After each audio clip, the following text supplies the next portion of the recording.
Hello dear students, in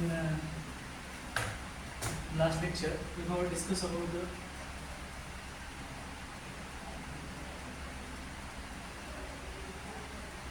phylogenetic approach of bacterial classification, which is used to classify or to organize the microorganisms with respect to the proper arrangement. So now we are moving toward last lecture we have also discussed about the three kingdom classification system which was given by the Haeckel. Apart from that, we have already discussed about the binomial nomenclature system, which will now we are or from that time we are also using the pattern of nomenclature of microorganisms.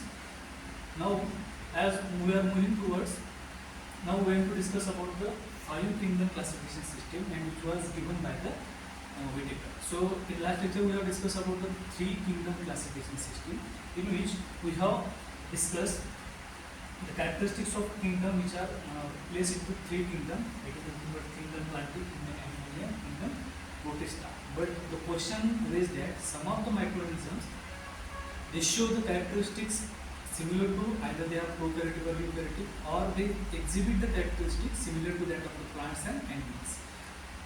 Either their mode of nutrition quite different, and they show a differentiating characteristic from one kingdom to another. So the question is that though that organism plays into particular three kingdom classification system or not, so apart from that, the five kingdom classification system, which was given by the Whittaker, and it is more correct classification system to organize that particular organisms into five different kingdoms on the basis of their characteristics. So here it is widely accepted five kingdom classification system given by the Whittaker in 1969, in which microorganisms were included into kingdom Monera, Protista, and Fungi. These are categorized into five kingdom classification system. So we have to discuss about what are the characteristics and on what basis that organisms are classified into these different five kingdoms. So first is kingdom Monera. So what are the characteristics? All the organisms which are included into kingdom Monera are nothing but they are prokaryotic in nature, unicellular organism, most have cell wall. All these are the characteristics or characteristic feature of microorganisms which are included into kingdom Monera. They reproduce by means of binary fission. So when we are talking about the bacteria, as they are placed into kingdom Monera, they are prokaryotic in nature, unicellular organisms, and they reproduce by means of binary fission. These are the basic characteristics of kingdom Monera. Some of them are photosynthetic organisms, some are chemosynthetic. So these are nothing but the basic or broad characteristics of that kingdom Monera that we have taken here. They acquire their nutrient by means of absorption, and one of the examples that we have taken from the kingdom Monera is nothing but the bacteria. So these are the characteristics of kingdom Monera. Now we are moving toward the another kingdom, that is kingdom Protista. That is nothing but the protist organism, we can say. Organisms which are included into the kingdom Protista are nothing but the eukaryotic in nature. Most are unicellular and some are organized into colonies. So when we talk about the bacterial colonization, so similar type of word we can say. Some are organized into colonies. Cell wall present in some of the organisms and sometimes may be absent. They reproduce mostly by means of asexual mode of reproduction, or they show the reproduction by means of asexual mode. Sometimes sexual reproduction we can observe in that organism also. Some are photosynthetic nature, acquire nutrients from the environment by means of absorption. Again, mode of nutrition is similar to that of the kingdom Monera, but apart from that, they are eukaryotic nature. The major differences between kingdom Monera and Protista we will discuss. They are eukaryotic and they are prokaryotic. Okay. For example, we have taken here algae. They resemble like the plants as they are green in nature, and they carry out the process of photosynthesis. So they resemble the characteristics similar to that of the plants, and they are placed into kingdom Protista as they are unicellular nature. Some of the algae which are in unicellular nature. Protozoans, they are resembles like the animals. So these are the nothing but the some differentiating characteristics that on that basis organisms are classified into different kingdoms.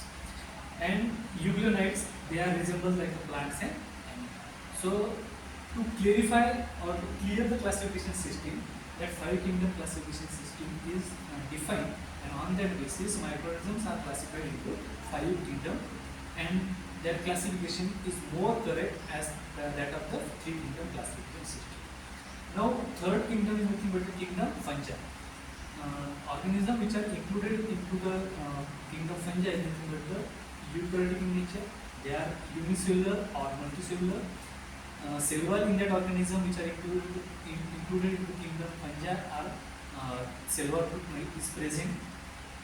They reproduce by means of sexual as well as asexual mode of reproduction we can observe. They acquire nutrient by means of absorption of organic matter, and from the dead and decomposing materials they acquire their nutrition. So that organism we have also called a saprophytic organism, as they acquire the nutrition from the dead and decaying organism.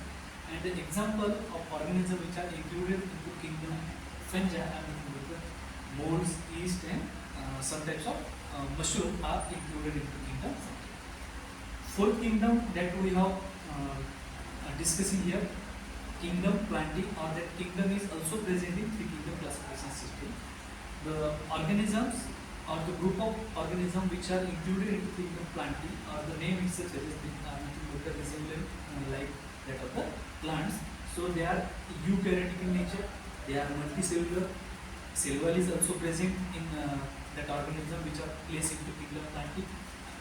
Mode of reproduction in that organism is nothing but the by means of sexual and asexual mode, or they reproduce by means of sexual and asexual mode of reproduction.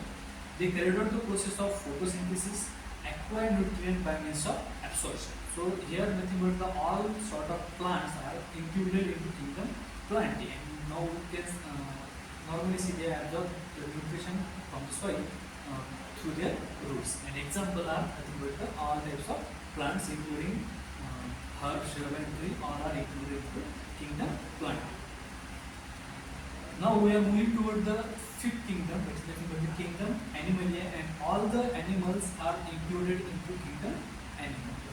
So they are eukaryotic nature. So here we are differentiating the organism which are already differentiated by means of three kingdom classification system. Apart from that, some of the organisms resemble the characteristics similar to that of the plants as well as animals. So the question raised that how that organism either placed into kingdom plant or kingdom animal, so that the five kingdom classification system is modified or that is devised by the Whittaker, and it is more correct or it is found more useful with respect to the classification pattern.